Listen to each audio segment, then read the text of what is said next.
Go ahead and get going. Good morning, everybody. Thank you for joining us today. And thank you, of course, for your continued support of LVHA. For any new members or guests participating, my name is Linda Richardson. I'm president of the Las Vegas Hospitality Association. I'd like to give a big shout out to Linda Ness from Evolution Event Services, Ms. Heather Murray, and Ms. Sandra Horvath from Highgate Hotels in assisting us with our panel today.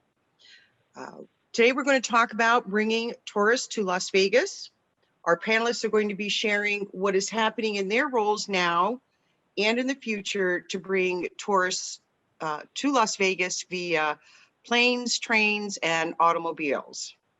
Thank you also guests for submitting your questions to our panelists and events. We'll be touching on many points throughout the discussion today. So with that being said, everyone, please welcome from our very own Las Vegas hospitality community. And today's moderator, Mr. Fletch Brunelle, Vice President of Marketing for the Las Vegas Convention and Visitors Authority. In his role, he oversees the organization's marketing, advertising, and sales efforts for the LVCVA. His oversights most recently includes the launch of the LVCVA's new marketing campaign, What Happens Here Only Happens Here, which is the next evolution of the famous What Happens in Vegas Stays in Las Vegas. So welcome everybody. Fletch, I'm going to go ahead and turn the show over to you. Thank you so much for joining us today and being our moderator. Thank you, Linda. Appreciate the time, and thanks to LVHA for having me with this esteemed panel. So today we've got with us some distinguished individuals from the community that help us in several different ways in terms of driving tourism to Las Vegas. First up, I'll introduce Chris Jones, Chief Marketing Officer for McCarran International Airport. Chris has worked for Clark County Department of Aviation since 2006. And again, now serves as the CMO for McCarran. He works closely with various airport, airline, and government representatives, as well as the LVCVA, to promote McCarran as the potential airline partners, as well as travelers around the world. So, Chris, thanks for joining. Thank you, Fletch. Next up is Sarah Watterson, Chief Development Officer and Head of West Coast Operations for Brightline West. Sarah is responsible for all aspects of business development and delivery for Brightline West, including transit-oriented development and rail infrastructure strategy, design, and execution. Brightline is a high-speed passenger rail train that's redefining travel in America and will connect the 260 miles between Las Vegas and Los Angeles. And as a native Las Vegan, I'm really looking forward to seeing that happen. We've been talking about this since I was a kid in the 70s. Yes. I was a kid in the 70s, so quite some time. So welcome, Sarah. Thank you. Next up, Brenda Scolari, Director, Nevada Department of Tourism and Cultural Events. Brenda supervises the Division of Tourism, the Division of Museum and History, the Nevada Arts Council, and the Nevada Indian Commission. She was the CMO overseeing Travel Nevada's award-winning creative and media strategy, and currently serves as a board member of the U.S. Travel Association, the Western States Policy Council, the Reno Tahoe Regional Air Services Corporation, and the Outdoor Recreation Advisory Commission. Thanks for joining again, Brenda. Good to see you. Thank you, Fletch. And thank you, LVHA, for inviting me. And last but not least, Hilarie Gray, Managing Director of Corporate Communications for Allegiant Airlines, our hometown airline, and also Allegiant Stadium sponsor. In her role with Allegiant Airlines, Hilarie oversees communication strategy, media relations, and crisis communications, as well as corporate giving and charitable partnerships. Since starting her Nevada career in public service, she started with the City of Las Vegas and Clark County government, has been involved with critical issues ranging from growth, transportation, and tourism to healthcare, economic development, and higher education. Hilarie, welcome. Thank you. So what I'd like to do is set up the conversation today before we ask questions in terms of how we've been doing since reopening on June the 4th. So we're all aware of what the situation was when the original shutdown occurred back in March. The destination was closed for 78 days. When we reopened, we have seen continued growth month over month. for a moment.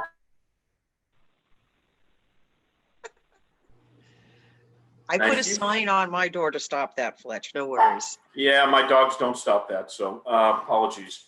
So when we take a look, we've seen continued growth month over month. Obviously, though, at this point in time, we know that there are a lot more health issues in the country at this moment.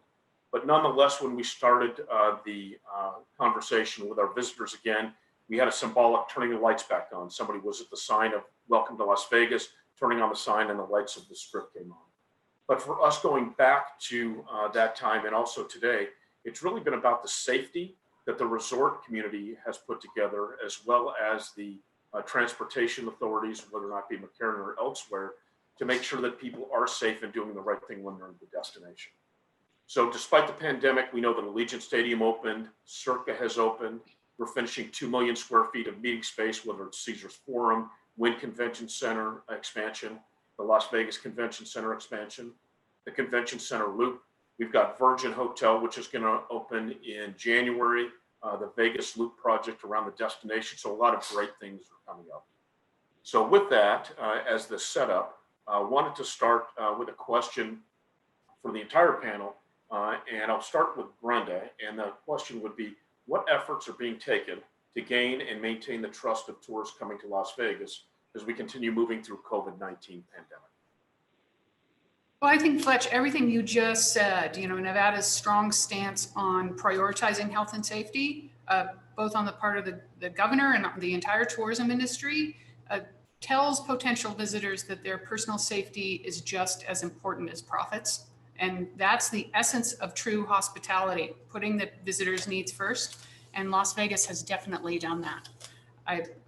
From a DMO perspective, our efforts have been more to inform the visitor about the reality of the visitor experience and that trust building that we hope travelers will remember. Our role as a trip planning resource has really intensified. The increased visitation to DMO state websites has definitely been happening. I think people are looking for reliable sources of information and recognize our tie to, policymakers and health information, that sort of thing. So, I think not only trying to make sure that all of our information about tourism partners is accurate, but in this, it's an atmosphere of disruption, and we feel a greater responsibility to create that comfort zone for the traveler. Very good, thank you. So to that same end, Chris, when you think about the trust of tourists coming through McCarran, what has McCarran done in terms of continuing as we move through the COVID situation? I think we recognized fairly early on, even in March and April, before things had even talked about reopening, that consumer confidence was going to be a critical driver, particularly for Las Vegas, highly leisure-oriented customers, discretionary travelers who do not have to come here, but will come here because they want to. And we asked the question, what is it going to take to make them want to come here? And very quickly, that answer was apparent. They need to feel comfortable coming here. So we looked at our operations and we looked at things that could be done. Messaging, we developed a campaign, which you've probably seen if you've been anywhere near the airport, that we've themed the All In campaign, playing off of the idea of Las Vegas, betting against the spread, house rules, all sorts of little fun, little punny things that we could do to tie back into that Vegas branding to get people to understand, we are taking their safety seriously. We want them to understand that we appreciate them choosing to come back here. We have a roulette wheel on some of our signs, red or black, we're glad you're back. Different things along those fronts. One of the other things that was interesting that we noticed early on was what we may have initially thought was the way to approach something might not have been what the consumers wanted. And an example of that is we were initially doing the heavy cleaning, the fogging, if you will, and a lot of the things that would normally go on late at night because we didn't want to disrupt passengers or have them wonder what was going on. We learned pretty quickly that they want to see that. We want those cleanings to be going on because it's reassuring to them. So it really was a soup to nuts evaluation of what can be done to help restore confidence, and it's continued to evolve. It's not just what's happening at the airport. We will share content from our airline providers, Allegiant, Hilarie, or any other carriers about what they're doing to keep people safe in flight, rental cars, hotels, restaurants, any type of messaging along those lines. because again, you're only as good as your weakest link in the chain. And if people may believe that the airport's safe, but they don't believe it's safe to get on a plane, then that trip isn't going to happen. So that's been our focus, working with all of our partners, working with the LVCVA, everybody else along the line, to get people to feel confident and to know that if they do choose to travel, we are taking their safety and their health very seriously. So that's been our big focus here. Thanks, Chris. Great perspective. And then Hilarie, when you think about your customers that are hopping on the airplanes and then coming to Las Vegas, obviously safety is paramount concern, and some of the things that Allegiant has done in that area. Sure. And very similarly to Chris, one of the very important things that we needed to do right away was be communicating with our customers. We as Allegiant, among other carriers, we were a little bit late to being affected by the pandemic as much because of some of our unique characteristics that also helped us with consumer confidence going forward. We're a 100% leisure focused airline. So we're very focused on destinations like Las Vegas and places that we fly in Florida. We don't have a lot of business travelers, so we weren't seeing that traffic drop off like a lot of other carriers did, and it let us keep more of our schedule open for people that needed to travel.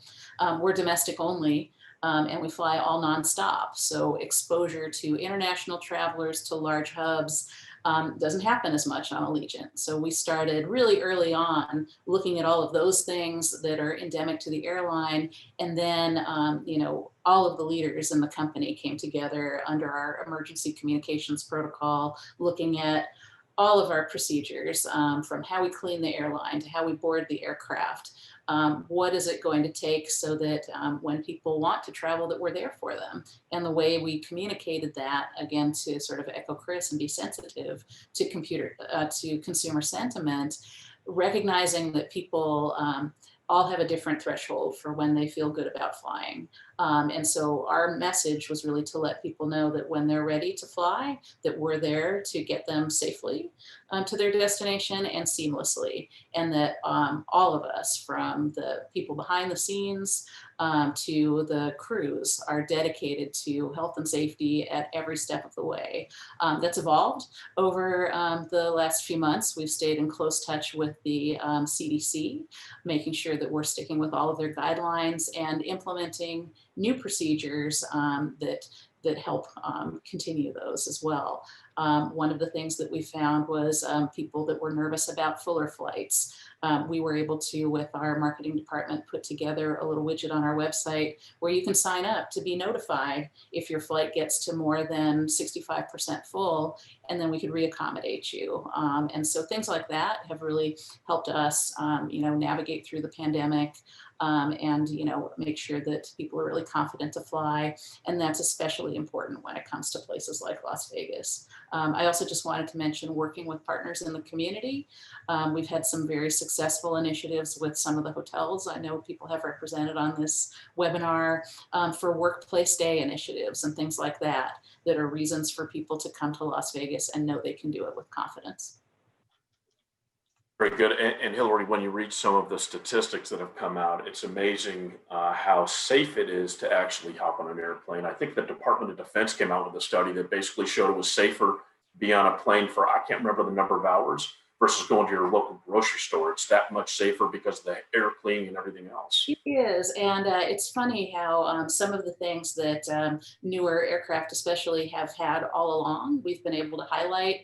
It's like an old wives' tale when you fly, that you're breathing recycled air from everybody on the plane, when the truth is cabin air is refreshed every 3 minutes in flight. We use very high grade, like hospital grade and beyond HEPA filters. So there have been a lot of studies that have come out that have shown that. But again, to echo my friend Chris, it's safe to be on the plane, but you also have to have a safe and secure community that you're traveling to and have a plan. So all of that's important. Excellent, thank you. So next I'm going to talk to Chris about the volume coming through the airport, the passengers and some of the activities. And to kind of frame it up, when you take a look at what we've seen on the visitor side, the month of June, we were at about 1.1 million visitors in Las Vegas, down about 70%. July, 1.4 million, down 60%. August at 1.5 million. But that was month over month growth. In August, we were up 6.9%. And then in September to 1.7 million. So we've seen that incremental growth. When we take a look at what's going on at McCarran, how are those statistics related to passengers arriving to Las Vegas via air, and how's that trend look and other things that are going on at McCarran? Well, it's interesting because the calendar is always a good reminder of things. And I remember it was around a year ago that I first worked with Fletch. He was new to his role at the LVCVA then. And part of what we were working on was planning for a celebration of McCarran exceeding 50 million annual passengers for the first time, which we ended up doing in December of last year. And of course, we ended 2019 at 51.5 million passengers. So we came into this year flying high, figuratively. The first couple of months of the year, we were actually outpacing what we did in 2019. So everything was looking great. And then about 10 weeks into the year, right around mid-March, things really, fell off the cliff. And that's what everyone has experienced. And I don't need to, walk everybody back through that. But I can say that in the month of April, our passenger count for the entire month of April was akin to a good day in 2019. So one day versus 1 month. Fletch just went through the growth that we've seen, and shortly, or maybe just a few minutes ago, one of my colleagues has actually put out our October numbers. We were just a hair shy of 2 million passengers for the month of October. So our best month of the year since COVID kicked in, which is encouraging. As I look at the scheduled seats, which is usually a fairly good arbiter of where things are going to go, I look at our November scheduled seats and our December scheduled seats, and they're pretty much on par with what we would see for the month of October. It's about 3 million to 3.1 million seats in the market. So looking at that in and of itself, that suggests stability or something good to come, at least to maintain through the remainder of the year. I look at some numbers, and we don't get our numbers from the airlines except on a monthly basis, but some of the, the daily indicators that we're able to look at, leading indicators, suggested that at least through yesterday, November was pacing better than October in terms of passengers through the airport as well. That said, there are some clouds on the horizon. Anybody that's turned on the news or read a newspaper lately has seen these travel restrictions, these warnings. The CDC today came out and suggested that people should not travel for Thanksgiving. And as we saw back in the spring, people do pay attention to those things. At least a large segment of the populace pays attention to those things. So we are very anxiously watching what will happen and what is going to happen with regard to the end of this month, the month of December. December is going to be an interesting month as well, because for the first time since I was in middle school, we don't have the rodeo here to bring in that group of people, which has always been a big driver of business for at least the first half of that month.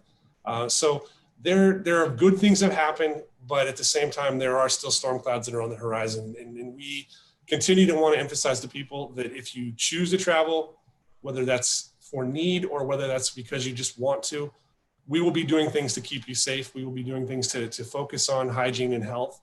But I think there may be more people that are looking carefully at whether or not they will travel going forward. And that's going to be something that I think all of us in this industry are going to need to pay close attention to as these weeks go forward. Thanks, Chris.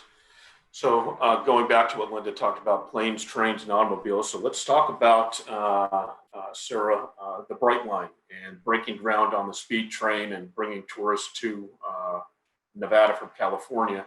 It's been a long time coming. Anxious to hear more about the details on ridership forecasts, economic impact, and other things that you have going on with the program. Of course. And first, I'm very excited to be the one since 1970 to be able to bring this to you. So we know it's a long time coming, and I think it's, you see it, you believe it. And so we actually, our history, just a little bit, is we actually have a train operation open and running in Florida.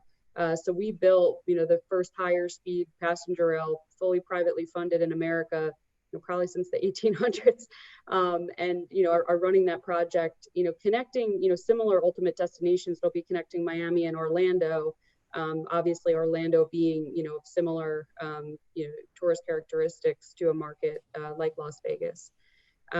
Here, I actually, I moved out here about a year ago with my, 2 kids and my husband, and we now have a team of 25 people on the ground, stationed right next to Allegiant Stadium, actually, working day in and day out on this project. When it comes to, what we see as our vision, everyone believes in this project because of the necessary, requirement to have this. Even now in times of COVID, there's still 2 weeks ago, 15-mile backups on the I-15.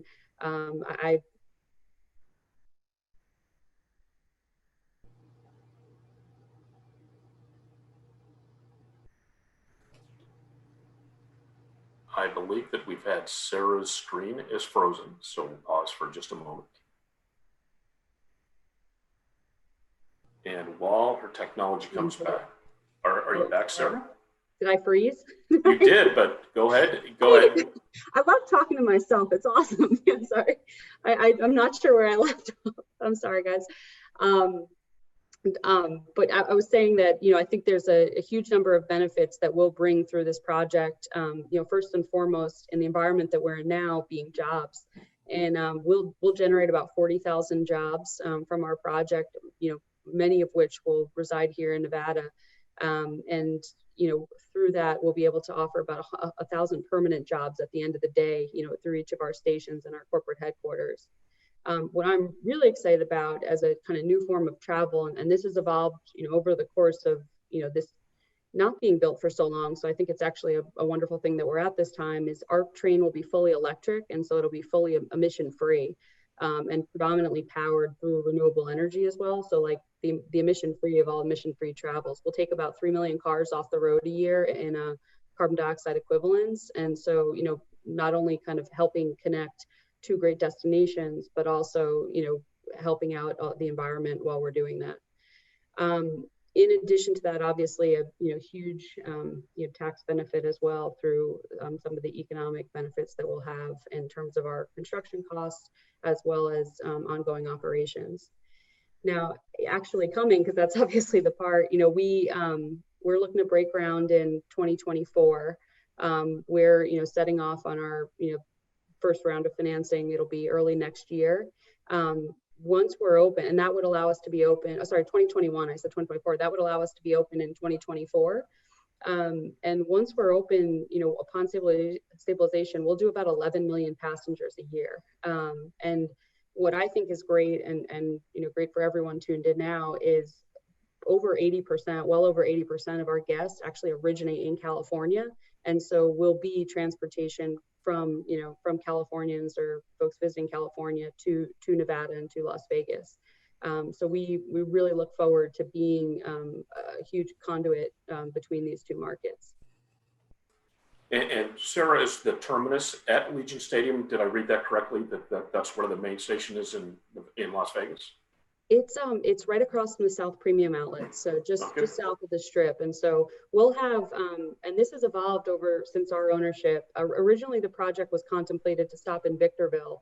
When we came in about 2 years ago, we really wanted to, expand the project beyond Victorville, keep a station in Victorville because it's a huge growth opportunity, I think, for California, and we'll see a lot of growth in the future.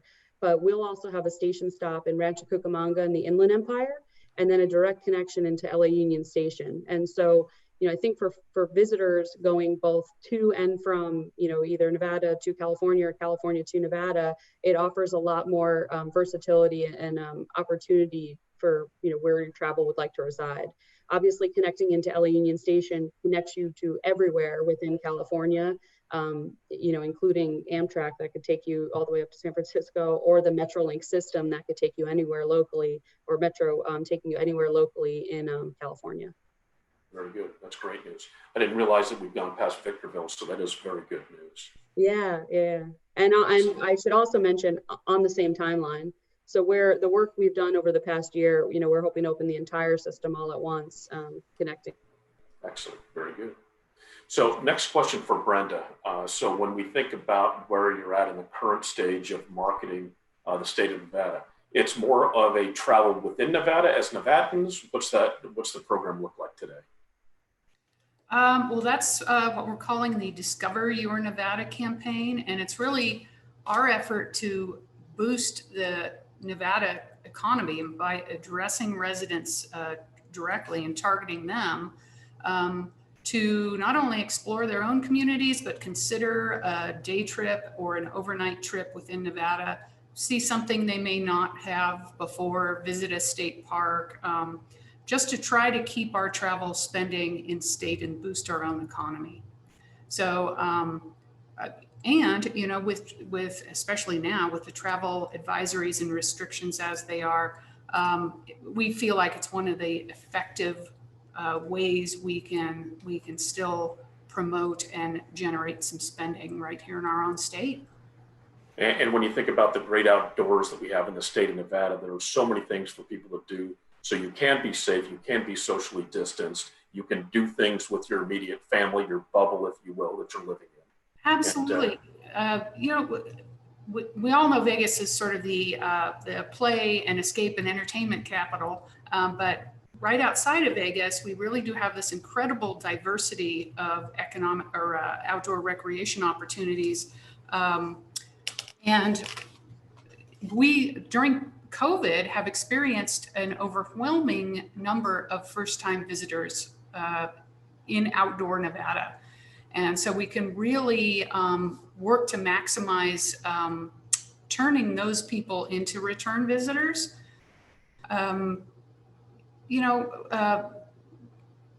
We get weekly travel sentiment reports from destination analysts, and not only is Las Vegas not considered a destination associated with COVID, but Nevada itself ranks in the top 13 as a top of mind destination in the coming 12 months for travel.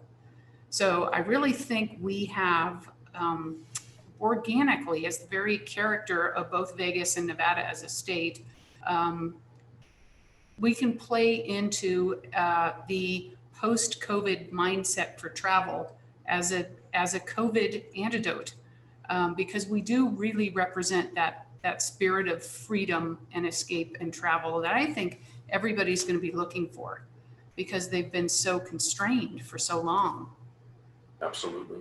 So question that we got emailed, and Brenda, thank you for those thoughts. And you started to talk about trends as we get into 2021. So I'm going to open that up to the rest of the group. And I'll start with Chris. When you take a look at travel trends that are expected in 2021, I know a lot of us are doing marketing plans that are 30 days, not a year out, right? Because it's so dynamic right now. I know that McCarran's got plans, and you're doing some things now to prepare for the future as well. So what are your thoughts?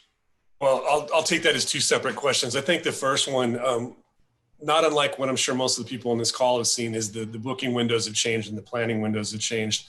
I also have a role in meeting with airlines and talking about network planning and trying to attract new airlines here or attract additional flights from airlines. And even this morning I had a phone call with the European carrier, and they're typically 6 months out looking at what their window is. And on the international side right now, they're still 3 months away. It just, things have really, really contracted. I'm sure Hilarie and her people have seen the same thing, to where they might be planning on a normal basis for many, many weeks away, months away. And now they're reevaluating everything on a weekly or monthly basis, just based on how the demand has fluctuated. So that's made it really, really difficult to predict. You know, I was asked by a reporter recently when we think things will be back to a normal level. And if I knew that, I'd be at the casinos putting it all down on red right now. So you've got to deal with those things at the moment. But in terms of taking advantage of what we can do, one of the big projects we've got underway right now is about a $13 million enhancement of the C concourse, which is primarily the home of Southwest Airlines for the better part of 20 years.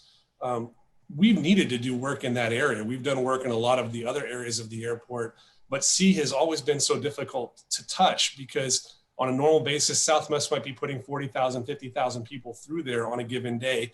And how do you close that down for any significant portion of time without figuring out how to reaccommodate all of those people without overcrowding certain areas of the airport? So we've taken advantage of this downturn. Right now, most of the C gates are closed.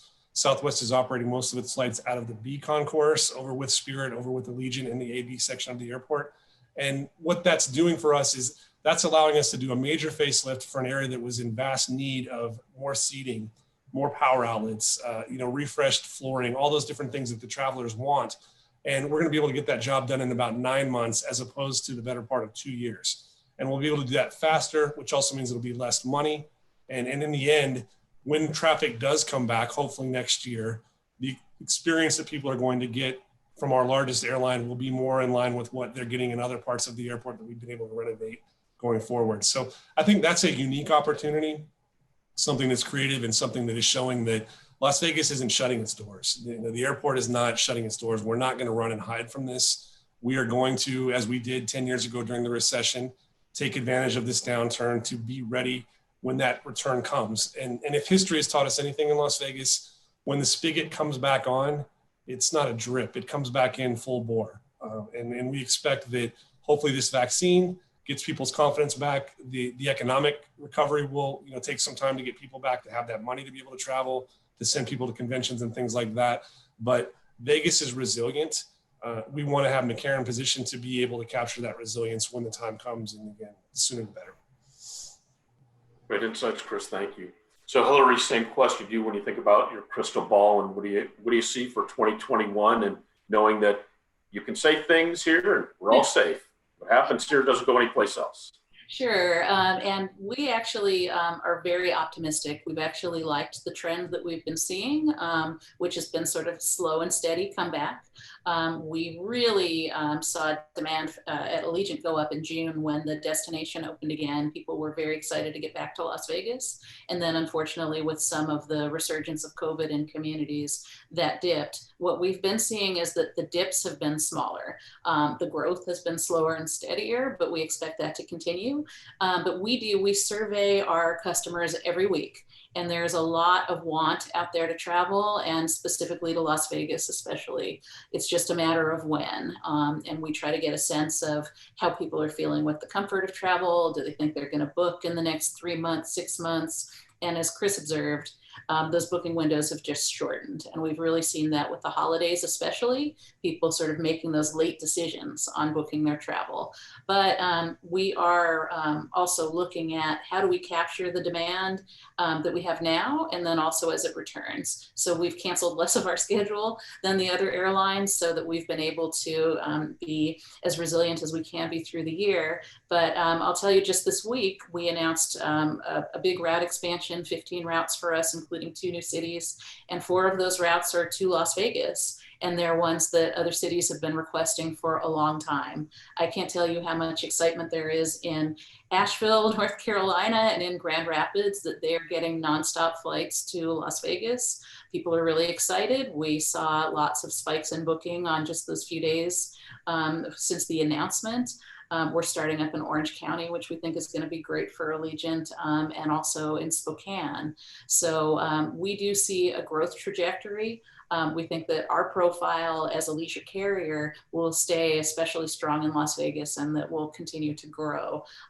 It brings us to 62 routes into Vegas, and most of them are ones that other carriers don't fly. So we're flying from unique places. The other point is something that Brenda brought up, which is we're getting more of our customers saying that they want to get outdoors. They're flying to places where there are national parks. And so some of the demand that we're seeing from Las Vegas, we do attribute to outdoor attractions as well as to the hotels. So we're working on all of those aspects with our partners, and we're cautiously optimistic that we're going to see some growth into next year for sure. Excellent. Good to hear, Hilarie. Thank you. One of the other questions from the group, or from an email from questions before the meeting, was what can we do to help be proactive? Do we have messages and or video we can share further in the community to communicate, or on social media? So I'm going to give a quick pitch for a couple of things. One, there is, in the state of Nevada, we know there's an app called COVID Trace. So we would encourage everyone to make sure you download that app. That will help identify when people have been exposed to COVID. It can then go and tell other people that were close by that you've been exposed, so you can do the right thing in terms of checking on your health. The other thing is we have got a campaign that we launched in September. And in essence, it's a community PSA that talks about how COVID really doesn't care it's Thanksgiving. COVID doesn't care it's somebody's barbecue season. It's just going to be out there doing its thing. So we need to make sure that people are staying safe when they're not at work, because we know there are a lot of safety protocols at work, but making sure that you do those same things at home. So we actually are finalizing an update to that kit that we share with the properties. We've also shared it with McCarran, and those materials can be used, again, just talking to the employees and others in the destination. We also shared it with the different chambers of commerce as well. So we just want to keep Vegas open, and that is what the main message is.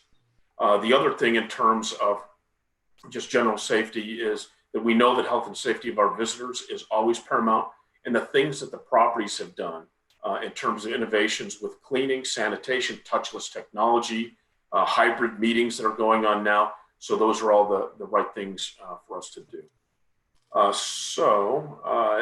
Lastly, we're at closing remarks. So I will start with Brenda for some closing remarks, and then we'll go around to the rest of the group. Brenda?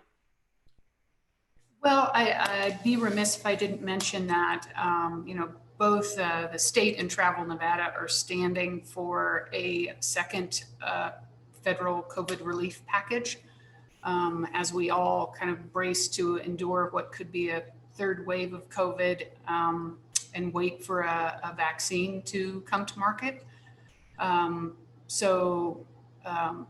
Please, if you aren't already, visit US Travel's site to become part of that coalition and get in touch with our representatives. We're quite proud, that we have both Titus and Cortez Masto authoring bills that provide relief, but I think we all still need to, raise our voices and make sure we're all heard, because that is really going to get us through to the latter half of 21. Yesterday at the U.S. Travel Board, Adam Sachs presented his research that showed fairly clearly a path to recovery and all the indicators really gaining traction in the latter half of 2021. But we have to get there, and we have to stand together to do that. So I encourage everybody to become a part of that coalition. Excellent. So Chris, how do we keep Vegas strong in making sure we're all in this together in the tourism industry?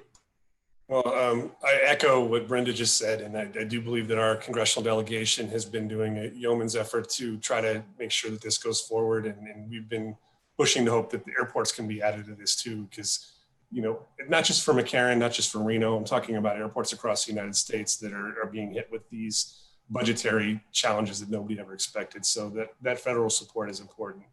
I think the other message is personal responsibility.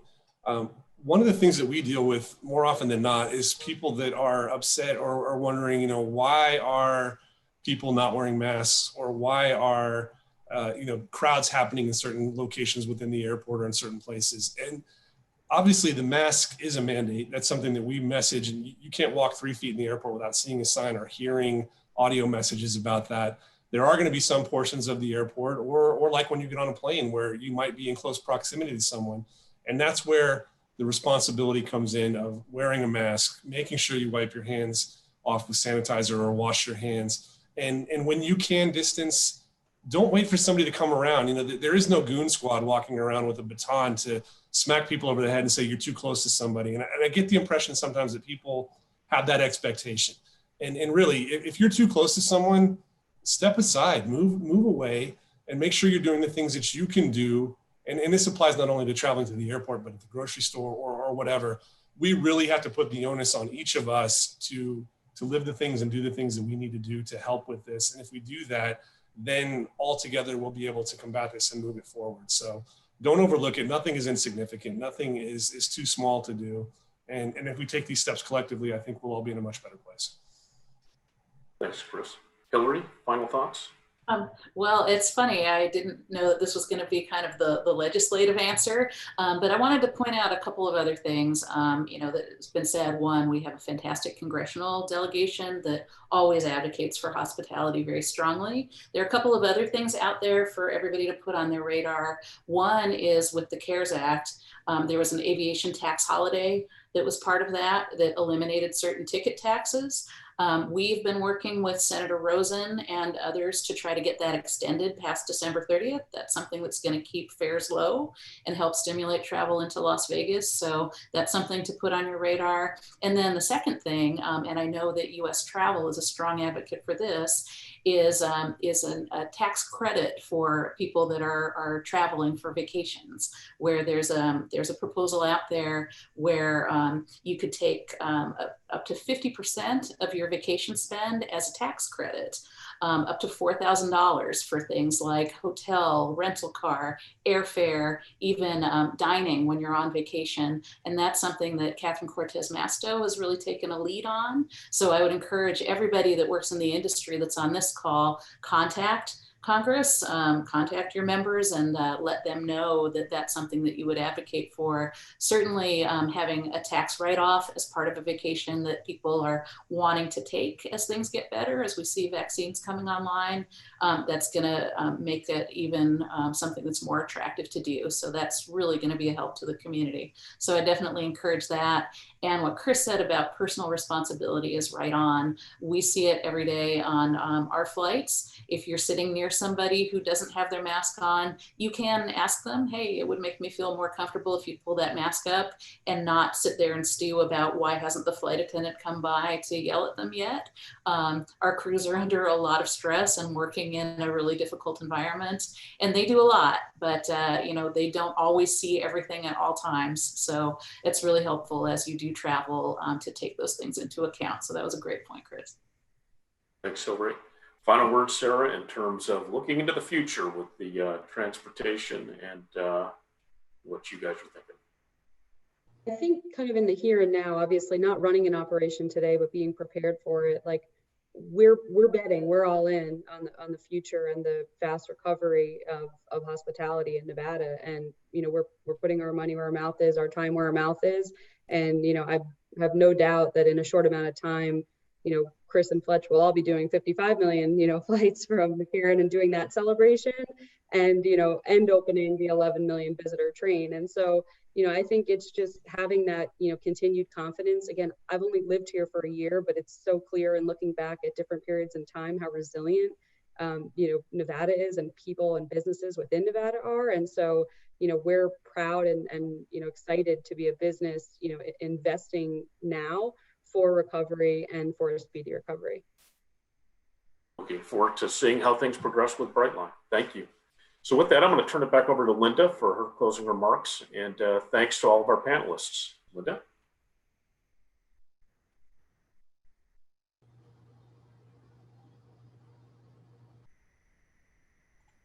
All right. Can you hear me? Yes, we can. All right. Let me just push this button here. All right. Wow. Great information, everybody. Just and especially Hilarie. We can take a tax break on our vacation. But how many of us knew that? That's wonderful news. That's wonderful. It's proposed, so we want to make sure that passes. Okay, so we'll take the advice. We need to get in touch and support the effort, right? Well, thank you. Thank you so much, everybody. Great information. Brenda, Hilarie, Chris, Sarah, especially Sarah. I'm with Fletch. I'm a native Las Vegan. We've been hearing about this project since for a long time. I won't date myself like Fletch did, but I'm right with him. And Fletch, thank you so much for moderating today. We appreciate your time. I'm so excited. It was just very informative. And just so you know, this the video will be available on the LVHA website within the next day or so. So if any of you want a copy and send it to coworkers or friends, that would be wonderful.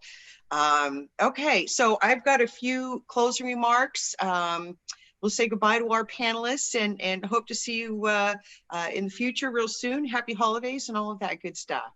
Okay. Thank you. Thank you. Thanks so much. You bet. Okay. All right. So everybody, some breaking news. There's 11 days left in the month of November. We are still offering membership renewal for only $50. We LVHA board passed an emergency motion to extend membership to individuals. So if you are no longer affiliated with a business due to COVID or furloughed or have been laid off, you can still join for $50 as an individual. We want to take care of our members, keep LVHA strong, and we appreciate your support. just as a side note, with all sensitivity, we've had a couple of business members that have offered to sponsor LVHA members. If resources are limited, which we know they are for a lot of people, please send me an email, president@mylvha.org, and we'll get that membership sponsored for you. It's going to be provided on a first come, first served basis. So again, if we can help you with the sponsorship of your LVHA membership, send me an email, president@mylvha.org. As a member, you can continue to receive exclusive benefits, including educational scholarships for yourself, your children, which, by the way, enrollment is now open. So get that membership renewed and get out there and enroll in those scholarship programs. We will also be offering the CMP certification in 2021. So again, those exclusive benefits you can only have if you're a member. If you're having issues logging in to LVHA membership site, please send a note to membership@mylvha.com, and Miss Jennifer Landis Chapman will assist you with that. So again, membership@mylvha.org to help you with your login and updated email. Get those personal emails in there if you're no longer have your company email. One other thing, we're in lieu of a Zoom meeting, or for the month of December, we're going to do something new. We wanted to be creative, and during this time, we have to support one another. We have to be there for one another. So we're going to be sending out a promotional communication where LVHA members can offer a special promotion via a food and beverage discount, a special holiday package. So we really want to encourage everybody, for those of you that can extend, a discount or a 2-for-1 or something like that, to help generate some business through the holidays, where our fellow LVHA members can take advantage of. That's what we'll be doing for the month of December in lieu of an actual meeting or a virtual Zoom video. So again, everybody support one another. If you have any questions or information, you can email me. You can send remarks via info@mylvha.com. Let's everybody rally together and keep the month of December busy for all of us. Lastly, we'll be sending out a survey as we do every month. Your comments, your questions, your ideas. Love the creative juices we get, and we listen, and we support you and appreciate sending all your comments. So that's it for today. Happy holidays to everybody. Vegas strong. Please wear your masks. We had some great panelists today, and we hope to bring you a lot more in 2021. So take care. We love you. Again, get those LVHA memberships in. Have a great day. We're going to go ahead and sign off. Bye.